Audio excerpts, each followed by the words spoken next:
ঢালিউডে সবচেয়ে লম্বা অভিনেতা মান্না, ওমর সানি, শাকিব খান নাকি খল অভিনেতা শিবা শানু? এমন প্রশ্নে বাংলা সিনেমা প্রেমীদের হয়তো উত্তর দিতে খানিকটা সময় নেবেন। ঢালিউডের দর্শকদের জন্য সেই উত্তর অনেকটা সহজ করলেন অভিনেতা শিবা শানু। সম্প্রতি এক পরিচালক শাকিব খানের উচ্চতা নিয়ে প্রশ্ন তোলেন শিবা শানুর কাছে। দীর্ঘ অভিনয় জীবনে হঠাৎ উচ্চতা নিয়ে প্রশ্ন, তাতে কিছুটা বিব্রত শিবা। শাহ আলম কিরণ সাহেব আমাদের শ্রদ্ধেয় গুণী ডিরেক্টর এবং উনি সেন্সর বোর্ডের মেম্বারও, জুরি বোর্ডের মেম্বার। আমি বললাম কেন এই কারণে উনি ফোন দিলেন আমাকে, আমি ফোনটা ব্যাক করলাম। তো ব্যাক করার পরে আমাকে বললো শানু তোমার হাইট কত? তাই আমি বললাম ওস্তাদ এত বছর পর, 25-26 বছর পর আর এত ছবি আপনার সাথে করলাম, তারপরে হঠাৎ করে আমার হাইট আজকে জিজ্ঞেস করলাম কী ঘটনাটা কি? তো বলছে যে না, একজন নাকি বলছে সে 6 ফিট 3 ইঞ্চি। একজনটা কে? তো বললো যে সাকিব খান নাকি 6 ফিট 3 ইঞ্চি। আমি বললাম এটা কোন সেন্স থেকে বলছে আমি বলতে পারবো না, কারণ আপনারা জানেন আমরাও জানি যখন আমরা দুজন ফ্রেমে দাঁড়ায় নিশ্চয় হচ্ছে আমাকে লম্বা মনে হয়। এবং শুধু তাই না, ইন্ডাস্ট্রিতে সবচেয়ে লম্বা হিরো ছিল হলো আমিন খান, মানে সে সাকিবের চেয়েও কিন্তু আমিন খান লম্বা। তো সেও আমার চেয়ে খাটো।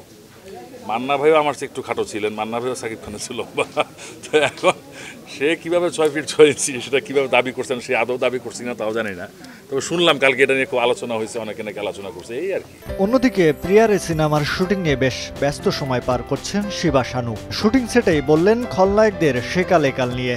ছোটের নাম প্রিয়ারে, গতানুগতিক না, এটা ডিফারেন্ট টাইপ। আমি খালি লাস্ট এন্ডিংটা বলি। সচরাচর দেখি যে গল্পগুলো আমাদের দেশে তৈরি হয়, নায়ক নায়িকা ভিলেন ফ্যামিলি ক্রাইসিস যাই হোক, তারপরে এন্ডিংয়ে যে একটা হ্যাপি এন্ডিং হয়, নায়ক নায়িকা মিলে যায়, সবাই ভিলেন মারা যায় বা ভিলেন গ্রেফতার হয়ে যায়। এই ছবিটা মানে প্রথম ছবি বাংলাদেশে যে ভিলেন সবার মাইরে দিয়ে সে বেঁচে থাকে এবং সাইডে চলে যায়। তখনকার আমলের শুধু খলনায়কদের কথাই বলবো না, সমস্ত আর্টিস্টের মধ্যে একটা প্রফেশনালিজম ছিল, কাজের প্রতি একাত্মতা ছিল, ডেডিকেটেড ছিল সবাই কাজের প্রতি। এবং শুটিং করতে আসাটা তারা এটাকে পেশা হিসেবে যখন যারা নিয়েছেন তারা এটার সাথে মানে খুব নিষ্ঠার সাথে কাজগুলো পালন করতেন, যেটা আমরা এই প্রজন্ম এখনো সেটা করতে অভ্যস্ত হই নাই। শিবা শানু এখনো স্বপ্ন দেখেন বাংলা সিনেমার সময় বদলে যাবে, আবারও দর্শক হলে বোধ হয়ে উপভোগ করবে দেশীয় শিল্পীদের মন কাড়া অভিনয়। মহিব আল হাসান, সময় সংবাদ, ঢাকা।